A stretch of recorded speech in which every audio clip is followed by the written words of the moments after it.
Welcome to episode 8 of the Shiny Things Improv podcast.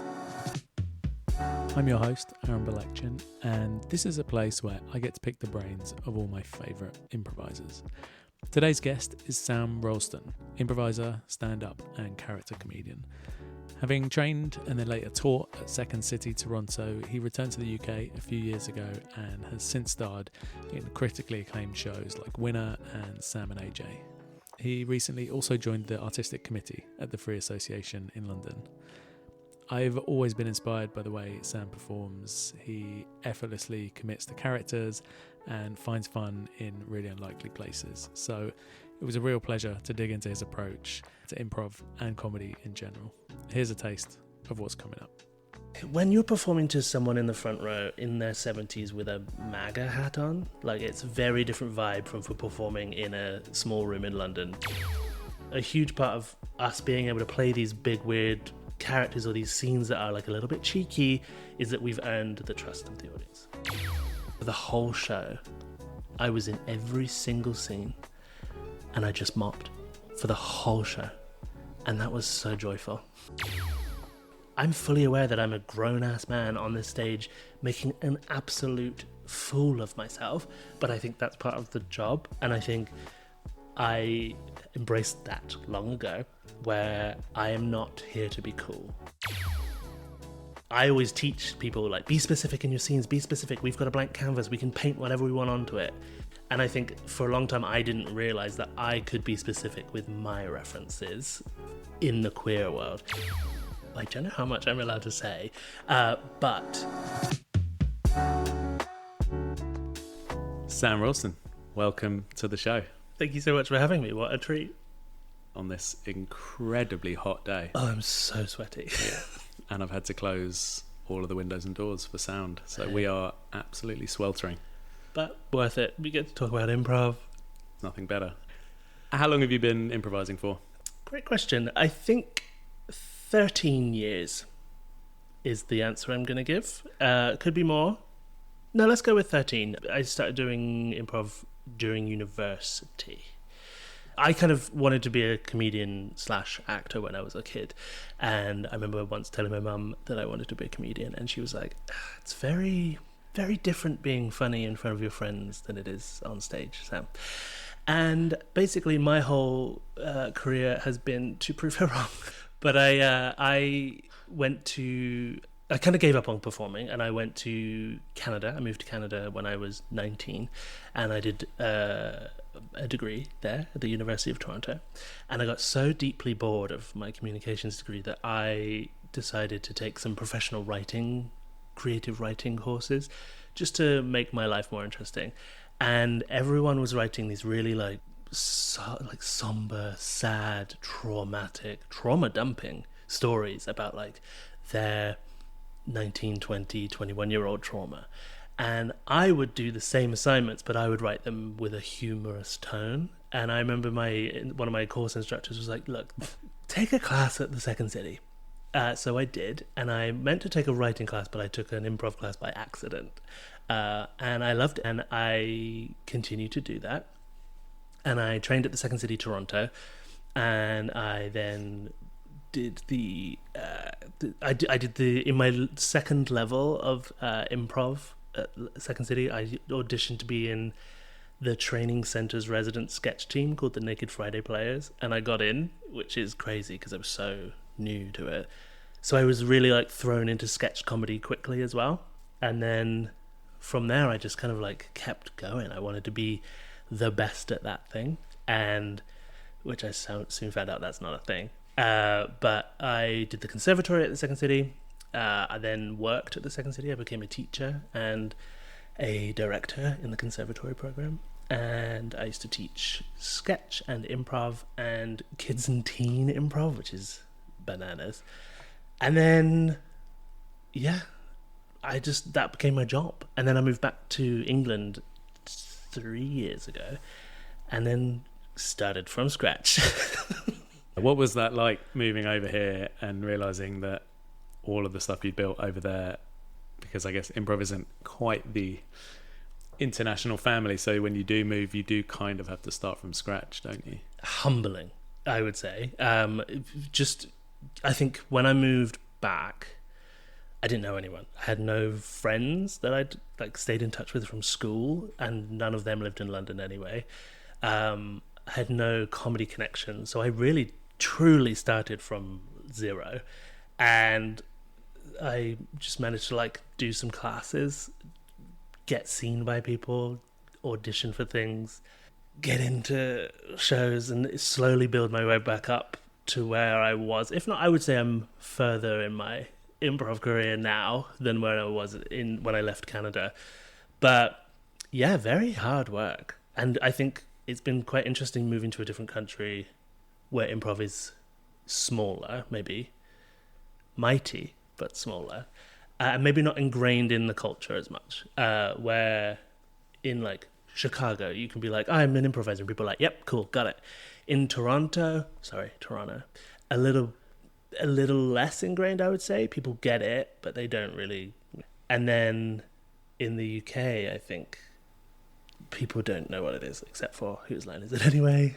But you have to be of a certain age to know what that is. So yeah, I think people are also quite protective of improv here.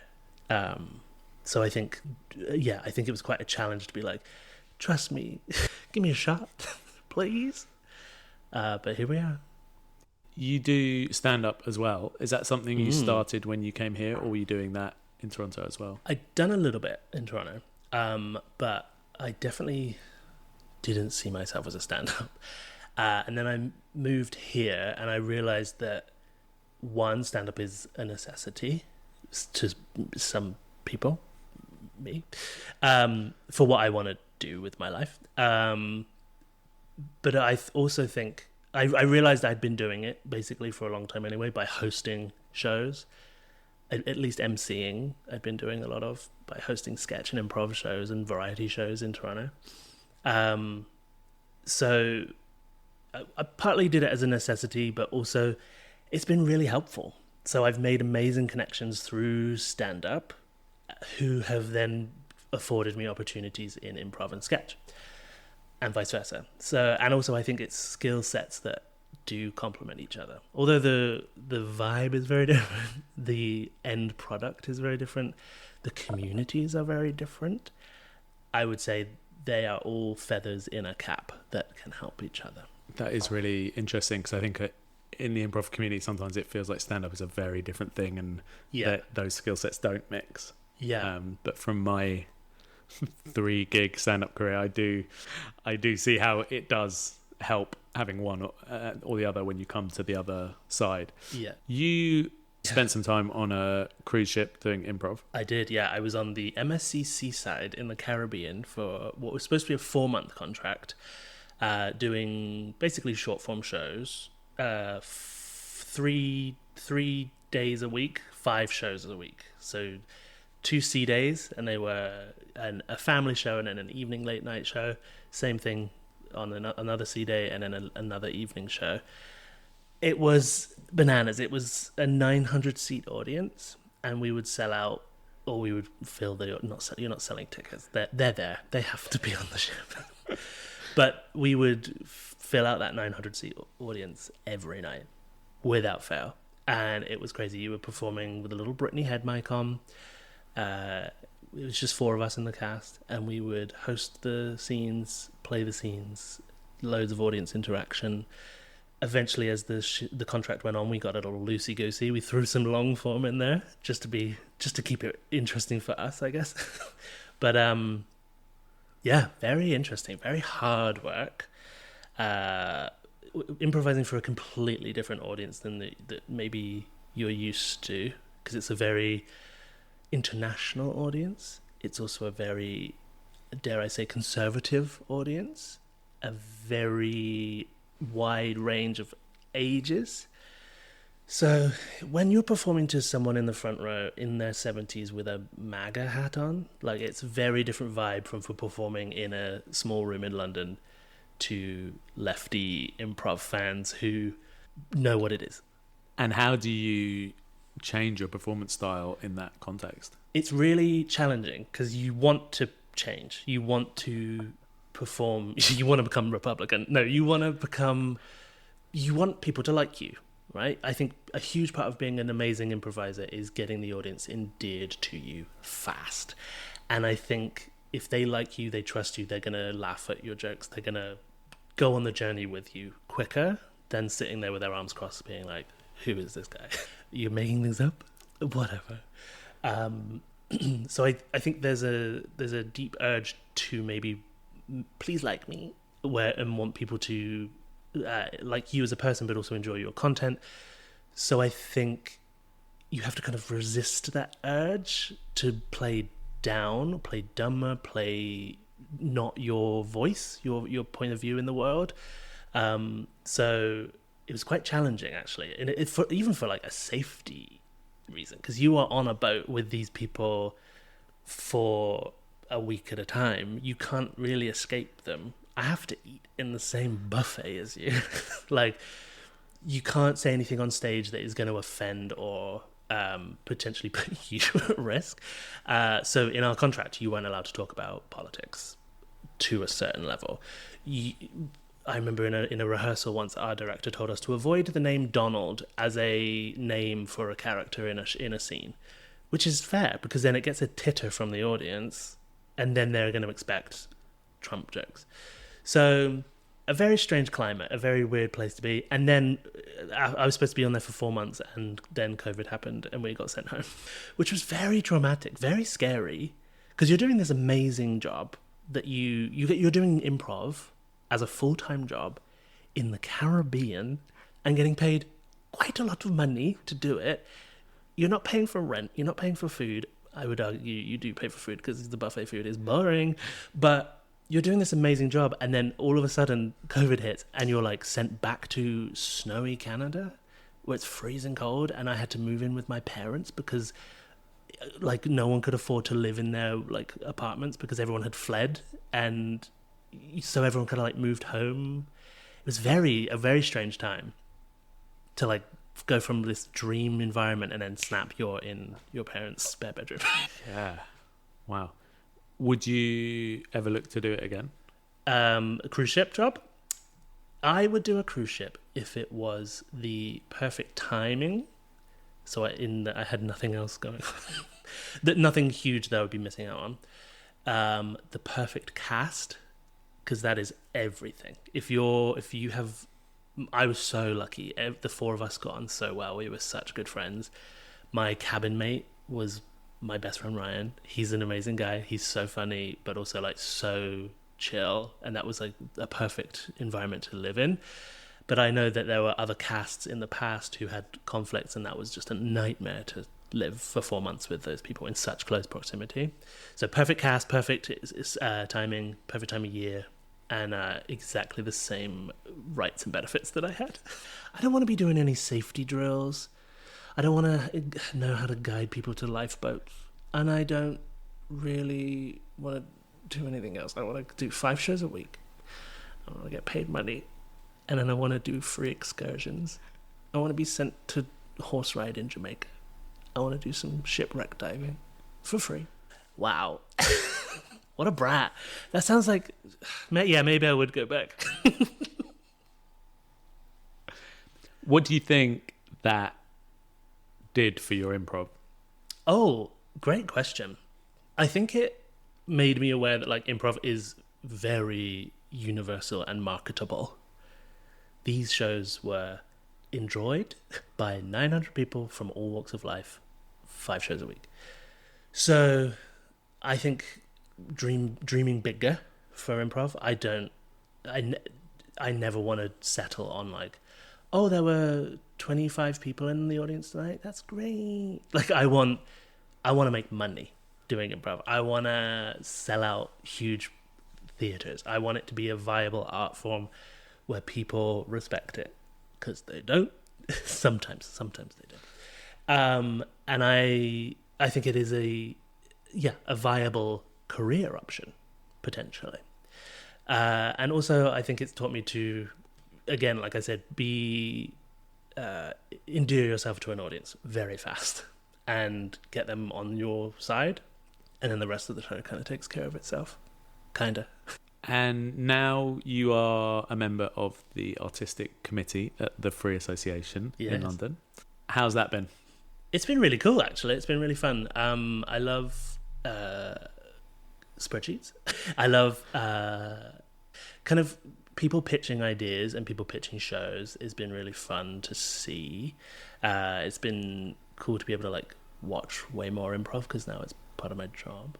But it's been fun, and like kind of curating a season of improv shows is really fun, and maybe putting together casts that are exciting and maybe wouldn't have played together before, or creating different show formats that maybe bring different people to a stage or different people together to improvise. That's been really fun. Yeah, I love it.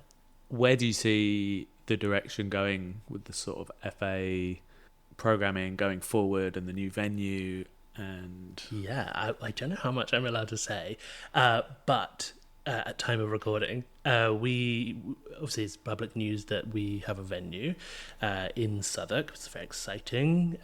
I came to visit you the other day, didn't I, to see it before it's in its renovations. It's amazing. It's an amazing space.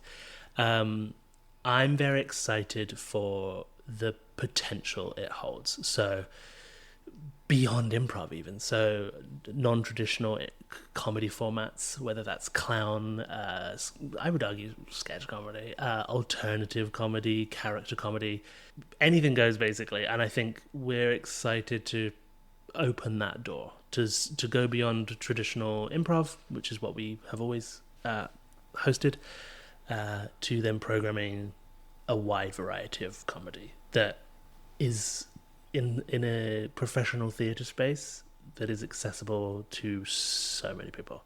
And yeah, I'm excited to see what... I'm being so careful with what I'm saying. I'm excited to see what it looks like, because I don't even think we know yet. And I think that's the exciting part, is that it could truly be anything. Game changer, baby. You mention character comedy. Whenever I've seen you perform, there are two things I'm particularly impressed by. And one of them is your ability to present yourself as different characters in a very, very committed and fun way. Is that something that you learn through specific techniques, or that has just generally developed? I think it's a general skill that I've always had to do, like physicalities, voices, characters. And I was that kid in school who would go into school the next day and be able to quote the thing that was on TV the night before, whether that was Little Britain, problematic, or if that was the Catherine Tate show, whatever it may have been. I was able to do those voices in school the next day, and that gained me popularity, and I liked it. So I think I've had that skill to like mimic, and like even now, like if someone's got a fun walk, I want to do that walk. Like there's people in my life who I can do like a perfect impression of their gait, which is a very specific skill, but it's something that I really enjoy doing, and like studying people. And like I did an anthropology degree because I love the study of people, and I think take that out of a boring classroom and like put it into an improv perspective. You're studying people, you're studying everyday life, and I think that is a skill that I've always had. But then I took it to improv, and I remember at Second City in Toronto, when I was auditioning for the conservatory program, I auditioned so many times. I auditioned 3 times. I auditioned so many times, just 3, and I didn't get in. And I was like, why am I not getting in? I'm so fun.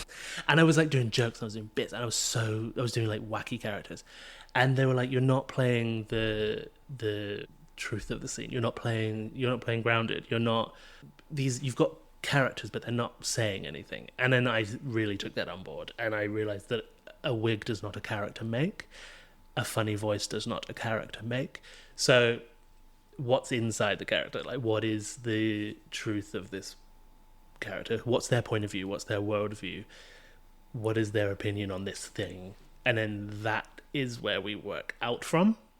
So yeah, I love playing these big, wacky, stupid characters with dumb walks and silly voices, but I think they have to say something, and I think that's what I like. Is how do I maybe take the piss out of something, or how do I challenge something in society in a way that is funny and accessible and silly, if that makes sense. And is that all stuff that you're building on the fly, or do you have certain characters that you go to? That's a really good question, actually. I've never really thought about that. I think, back to a previous point of stand-up, I'm writing stand-up all the time. So I'm doing observational jokes where I am thinking deeply about things in society, in my life, and then I write jokes about them and I challenge them or I make fun of them. So I've got them in the back of my brain, I think. So I think that's what helps with the improv. Wow, I've never thought about that before. It's pretty basic, but... You're right. You're writing your improv scenes. Yeah, I'm writing them. They're pre-scripted. Sorry. But I think... And then I do have go-to characters. I mean, I play an old man quite a lot, play a dumb baby, Australian gravelly, gruff dad. Just a couple of them are faves. The other thing that I'm always very impressed by when I see you perform is your space work. Oh, really? Oh, that's very kind. It's... Yeah, so you seem to be able to really commit to whatever space work you're doing and do it in a way that feels like I can see what's happening around you, and you never drop any of it, and you're always remembering where things are, what you're doing. Again, is that something you've worked on specifically? I think through classes and workshops and stuff like that. I think I have a friend and I would say mentor, former colleague, Ken Hall. He's an amazing clown and improviser in Toronto. Look him up. He's incredible. Get him on the pod. He's an amazing improviser, and he is so committed to his space work and I saw him do a one-man improv show in Cape Town a couple of years ago, and he played a janitor in a casino or something, and he just had a mop and bucket, and it was just so good to watch. Like, it was so impressive to hold a 1 hour show by yourself, just existing and like talking to members of the audience or whatever. It was really great. So I think he's like kind of someone that inspired me early on to commit to object work. Did you see me take a jar of pickled eggs out of my backpack and undo them and eat the whole jar on stage once? Were you there? That was one of my favourite bits. Just climbed a mountain, pulled out a jar of pickled eggs, made the audience gip. But I like I don't know, I like it. I think it's grounding. It takes my mind off the what should I say next bit.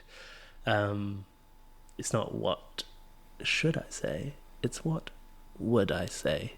Love that. Take that for free. But yeah, I think it helps me kind of take myself out of the situation and exist in the moment a little bit more.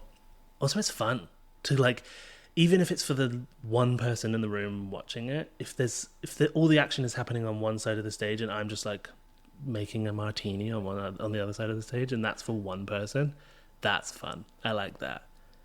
I once did a show in Toronto where I stepped out in the first scene and two people had also stepped out, and they didn't see me, and they started a scene together, and I just, rather than bail and jump out, I just started mopping the floor, and then they didn't see me for the whole scene, and I just kept mopping, and then in the second scene, two people stepped out, and then I stepped out again and just started mopping, and for the whole show, I was in every single scene, and I just mopped for the whole show. And that was so joyful. And that was so fun for me. And I would like get into the audience. I would go out in the hallway. I would come back into the theatre. I would go backstage, come out a different door. And it was just like a fun game for me to be like, well, okay, well, this is fun for me. You have to make it fun for yourself. And then I think the last line of the show was, I've been the undercover boss this entire time. Smashed it. Love it. You have run a workshop called Getting Weird with Sam Roulston. Yeah. Tell us a bit about that. I love it. It's my favourite workshop to teach. I've taught it many times, in many places. over the years. It's about speaking to that like fun character thing of like playing weird and wacky. It's sort of that vibe of how do you earn your weird and wonderful characters. Like, I want to play a bridge troll every day.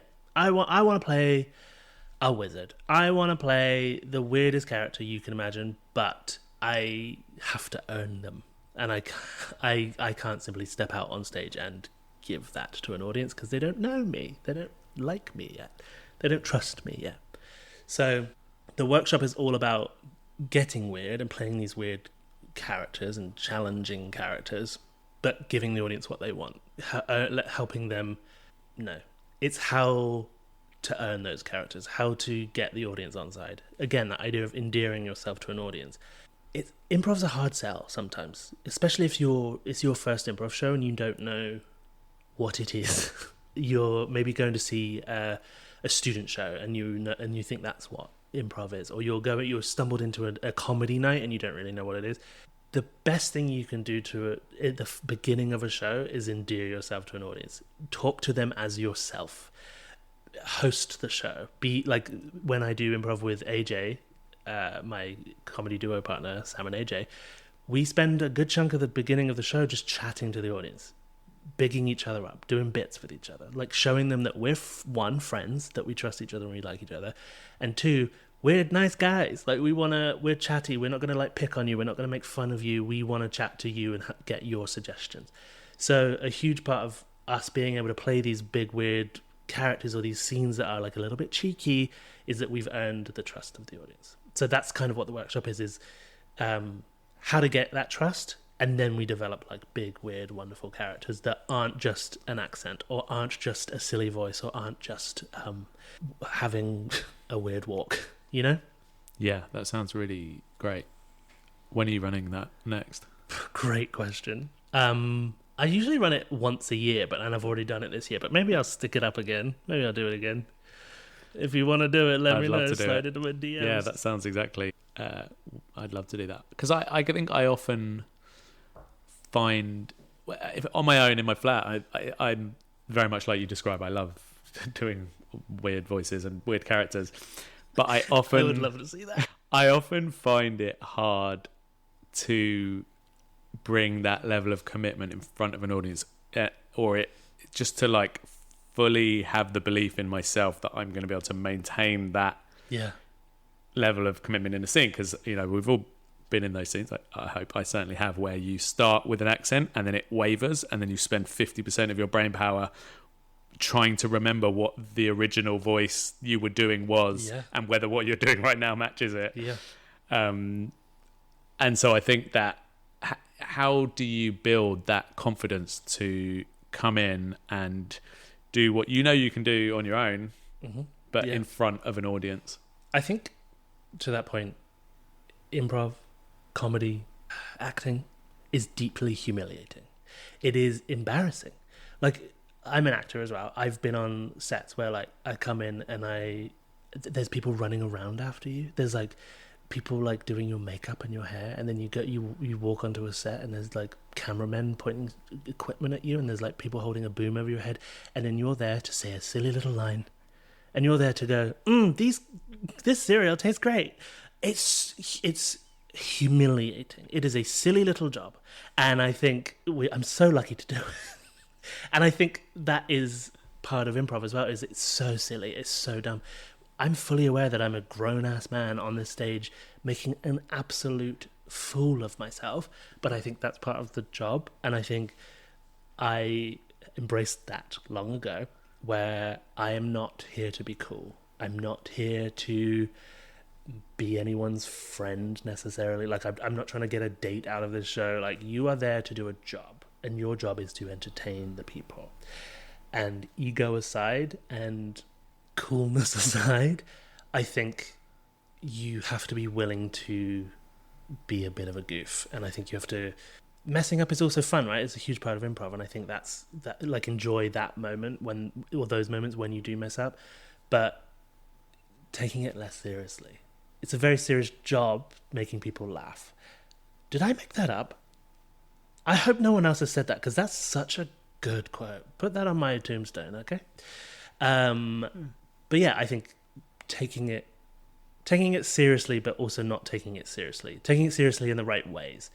Another thing that I've noticed is I think in the UK, we are very witty, very smart, very wordy improvisers who love a pun, who love it's an improvised joke that sounds so scripted because it's so punchy and so well put together. And I think maybe coming from like Toronto, I was also, my improv path has gone like, I've been very lucky to have worked with some amazing weirdos in my time. Like I was in a long form team called Darth Vader Ginsburg, which was an incredible team who we did some weird improv formats and shows together, and we did them in like Detroit, in New York, in all over the world. And then like my duo partner Champagne Boyfriend with Brittany Drysdale, we went to Cape Town. We've like been to New Orleans to do these improv festivals where we've just been bonkers and weird and wonderful, and it's very like physical and silly. And I think that's a huge part of how I've gotten to this point. And also I think, sorry, I'm talking a lot about this. I think someone once told me there are body improvisers and head improvisers. And I think there are people who are in their head and they're very smart, they're very funny, they're very witty, and they can do quick one-liners and they can do really funny quips in a scene. And then you've got body improvisers, which I think I am, which is like that you improvise from your body. You like become the thing and you become a character and you become that form on stage. And I think in a perfect world you're a balance of both, but I think I'm mostly a body improviser. Did I answer the question? No, you did. Where does that point of, on the one hand, like you talked about, getting the audience on your side, mm-hmm. and on the other hand being like, I'm not here to make friends. I guess what I'm asking is, what does it mean to get the audience on side, and what does that actually look like? Yeah, let's say if you're not hosting, if you're just coming into a show, you're a member of a team. Yeah. What does it look like to make an audience like you? I think every first scene you do in a show you should play close to yourself, in my opinion. I think that's a really smart way of doing it. You don't do anything too challenging. You don't necessarily hold any points of view that aren't your own. I think ideally you get to be yourself first and get to know the audience. Because then if you come out, I've done it before where I've come out first scene in a show and I've played Australian, say, for example, I played an Australian gruff dad. And then I've come out again in a second scene and I've done my own voice. At the end of the show, someone's come up to me and gone, "Oh, so I'm Australian too." And I'm like, "Oh, actually, funny thing." It can confuse people. So I think if you can play yourself a little bit, great. And then and be likable. And then I think we earn those characters later on in the show. That being said, I still do weird characters straight off the bat. But, like it's do as I say, not as I do. But yeah, I think it's about like making the audience like you, or at least your persona on stage. They must trust you. They must buy into this thing that we're trying to sell them, which is we're making stuff up on stage and you're going to pay us some money to do it. That's nuts. So I think it's all about how can we earn their trust fast. What's it like being a queer performer in the UK comedy scene in 2025? It's great. It's fun. I mean, there's like the obvious answer where it's like I get to do more shows, which is kind of true. But it's also fun. I get to speak to a perspective that is not always seen in improv, or is a bit of an outsider perspective, I guess. I mean, being queer is like pretty cool right now. It's pretty mainstream. But I think traditionally improv has been a straight white male sport, and I think it's kind of cool to be able to make references that people don't necessarily know, or in a queer specific show be able to make references that the audience is all like, got it, on board, I'm here for it. Back to the cruise ship story. I was an openly gay man in the world. But when I went on the cruise ship, I specifically was a little bit frightened to necessarily be openly queer on stage because of like MAGA hats in the front row. But I think as time goes on, like you get more comfortable with it, you can push the boundaries. But I really like being able to provide a space for like queer improvisers to be able to do improv as well. Like I teach drop-in specifically for LGBTQ plus people. I've been doing that for about 3 years now at the London LGBTQ plus community centre, and it's so cool because a lot of people come and they don't necessarily feel confident enough to go to one of the mainstream schools to do it because they're not necessarily confident that they're not necessarily confident that they're going to be protected or safe. And doing it in a safe environment, also taking your first improv class is very scary. It's a huge risk. So to do that as someone who's like maybe on the fringes of society or like a little bit of an outcast per se, or isn't maybe even like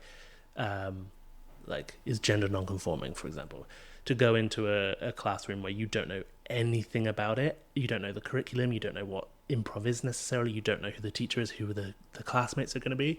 I think that's quite scary. So being able to provide a nice safe place to start improv is very cool. And I've seen these amazing improvisers come out of it who are now like doing huge big shows and they're killing it. And it's so cool to see more and more queer improvisers in London on stages, because yeah, like I said before, I would do shows where I could make these specific references for queer audiences.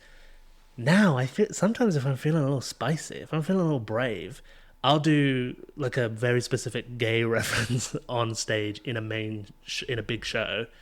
And if it's, again, like I said, if it's for that one queer person in the audience and they do a little chuckle, that's for you, baby.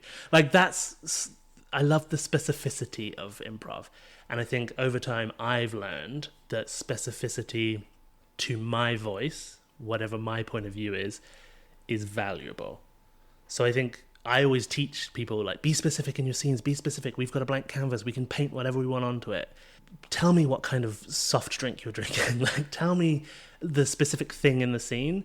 And I think for a long time I didn't realize that I could be specific with my references in the queer world. And now I think I'm being more emboldened to do that. And I love it. It's great. Is there any difference in your experience between the sort of different arms of comedy, stand-up, improv, sketch, doing solo shows, acting? So, yeah. I mean, I think I prefer improv because I get to show up unprepared and get to just have a nice time. I treat improv as a treat. I've been doing it for so long. It feels second nature. I like it. I love the feeling I get doing it. It's a treat. Whereas stand-up for me feels like work. It is hard work. I'm writing, I am rehearsing, I am doing new material nights, I am polishing turds. No, I'm polishing jokes. I'm refining orders of jokes and stuff like that. And then I'm doing big pro shows and then putting together like an hour-long show. Like it's hard work. It feels tenuous sometimes. So I think improv is a nice way to counterbalance that. So yeah, maybe the difference for me is like preparation and like the work that goes into it. And it feels more collaborative as well, right? Obviously, because you're a team and you're working together with someone.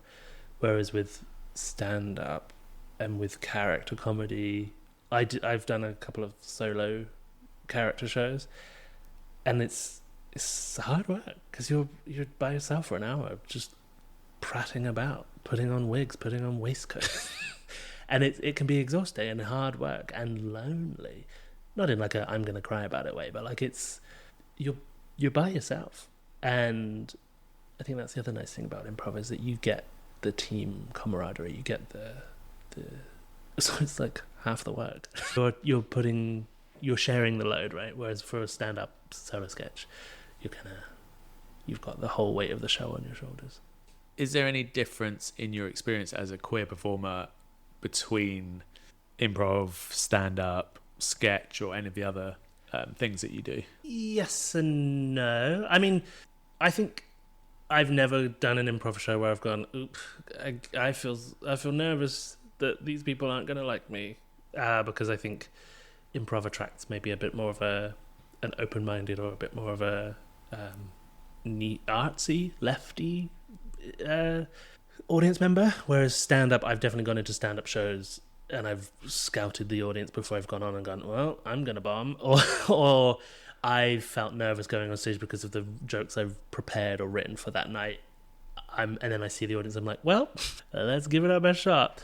That being said, like, that's my bullshit. That's my issue, because more often than not, I'll go on stage and I'll have a really great time, and my jokes are funny enough to stand by themselves. It doesn't matter that I might be a queer performer. It's me putting that on the audience. So that is a fun lesson that I've years or challenged myself to deal with in shows. It's like, just because someone looks like they're not having a nice time or looks like they're going to beat you up afterwards the show doesn't mean they're not laughing, doesn't mean they're not having a good time. And more often than not, that is true. I would like to give audiences the benefit of the doubt. You obviously spent a lot of time in Second City in Toronto, and I imagine just over the border in Chicago. Yep. And so you sort of were part of a very established, arguably the most established improv scene in the world. And now you've come to London. Where do you think London is in its development of an improv scene? I think that's a hard question, because I also haven't been around for the long haul of London improv. So, like, even now, like, people will say stuff about improv past in London. I'll be like, what? And I've completely missed that whole story, or that whole movement, or that whole big change in something. Like, I'm still learning about the past of London improv, so it's quite hard to make an educated guess moving forward. But I also think maybe comparing them is not the most useful way to look at it, because I think we have an opportunity in London to be our own form of improv, or have our own niche of improv, right? I think even like European improv, like I've been, like I said before, I went to Cape Town and did the South African improv festival, the Cape Mama City Improv Festival is what it's called. That was incredible. That was such a different, like, niche improv scene. Like, it was basically, with the time I went, it was like established teams, and then there were these like baby little pockets of like improvisers popping up in like duos, or like little groups of like 3 or 4 improvisers, just carving a space in Cape Town for this improv festival. And yeah, it was really cool to see. And I think potentially I think improv is a wider community. Like, I think we're all learning from the same books, we're all learning from the same minds, we're all learning from the same like core fundamentals of improv. But what we do with it going forward is kind of like, that's the exciting part, where we don't have to have, like in Second City, for example, there's main stage, Torco, family company, there's all of these different levels to it. We don't have to have that. Like, we don't have to, I don't know, like have an improv to sketch thing. Like, we don't have to be the same. And I think that's kind of exciting, maybe, is that we don't know what the future of London improv is, and I think it can be our own thing, whatever it may be. That was such a scrimp avoiding question answer. What do you want to see more of from the London improv community? What I'd like to see more of, I want to see more mainstream audiences, and I want to see bigger venues, and I want to see improv on TV, successful improv on television that draws an audience, because it is great. It's very funny. We've done it before. Let's do it again. And I think, sadly, with funding in television, like, we've lost funding in sketch comedy. We don't see sketch on TV much anymore because it's got stopped getting funded. We don't see improv on TV, but there's clearly an audience for it. And especially when you see like American improvisers come here and they can sell out the Hammersmith Apollo. How many seats is that? That's ridiculous. And there's this idea of like the fame attached, like the famous person. They'll come to see the person. They don't really, the audience doesn't really care if it's improv. Like, sure, if we trick them into it, great. But I would love to see more mainstream improv, more mainstream audiences, bigger shows, and more. How do I phrase this without sounding like an absolute dick? I want to see more professional improvisers at a top level range. I want to see like hundreds of people who are like A game. Because right now, I think because the community is so small, there's like a smaller number of people that are like killing it doing like the same shows. And I think I basically want to see lots of people get to that level. And I want to see a huge variety of improv talent at the top of their game. You know what I mean? Yeah. What do you do when you are not doing comedy? When I'm not doing comedy, I'm gardening. Huge gardener. We were talking about this before we started recording. Me and my partner, we are very lucky, and we have a garden in London, which is nuts. We've got our flowers, our borders. They've come along real nice this year. We've got a vegetable patch. We've got a greenhouse.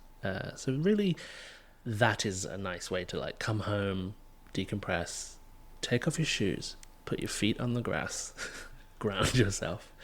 So I find that very therapeutic. I love reading. Read a lot of books. I'm a foodie. I love to cook. I really get into like a specific recipe, and then I keep making it until it's perfect. What are you making at the moment?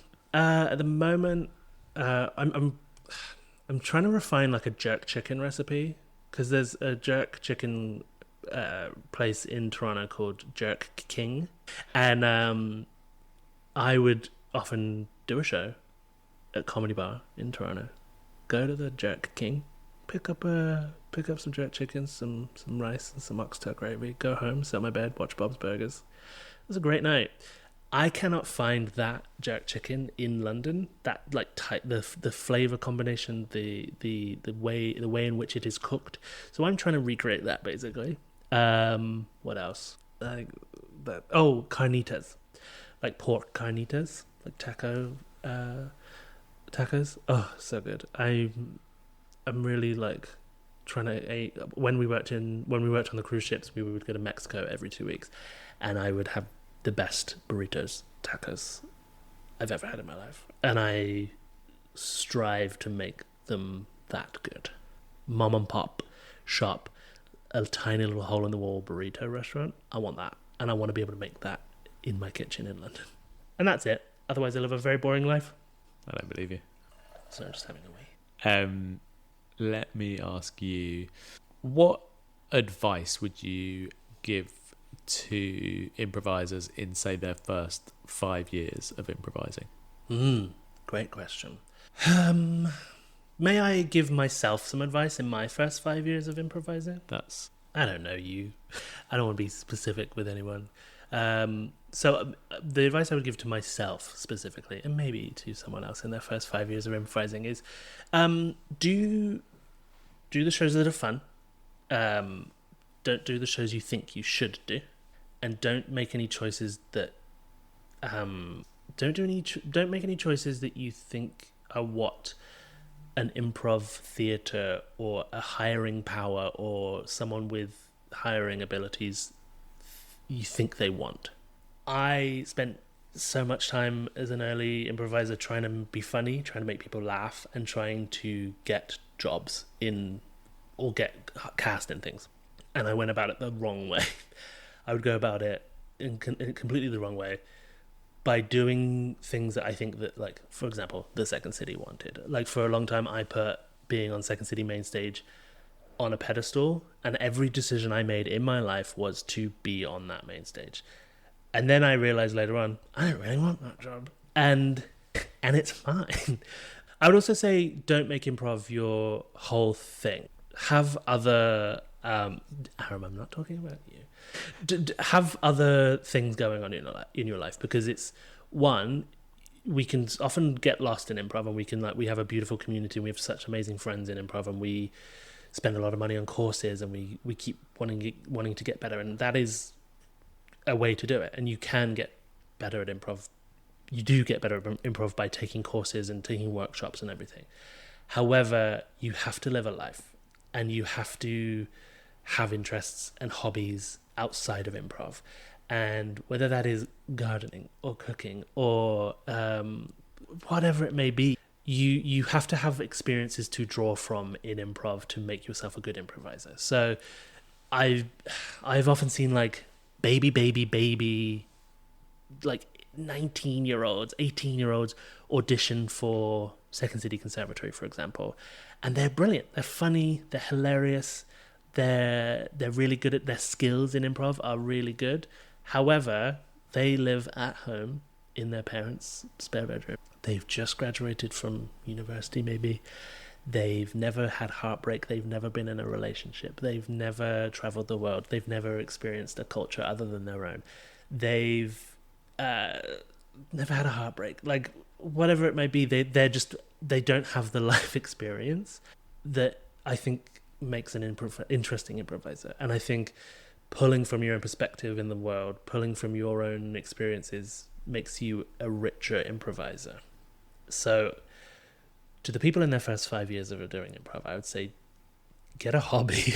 No, I'd say go out and experience the world, experience things, because then you can bring that back to improv, and that's going to make you such a strong performer on top of taking courses and workshops.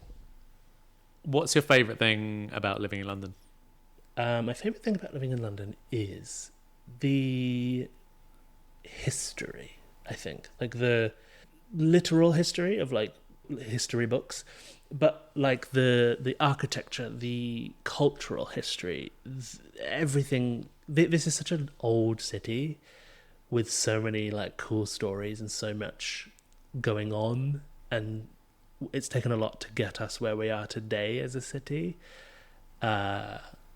That I love that. I love the richness of the city and how diverse it is. Wherever you go in the city, there's something different. There's something interesting. There's like East London feels like a different city to West London and South London and North London. Like it feels so different wherever you go. So it's never dull.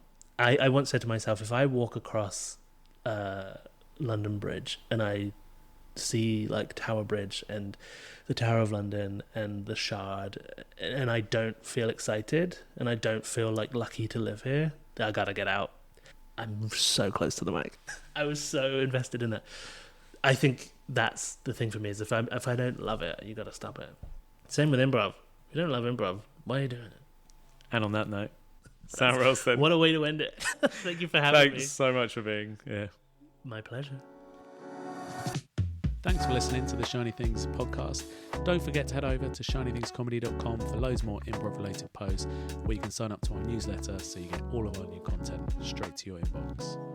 Until next time, I've been Aaron Belection. Happy improving.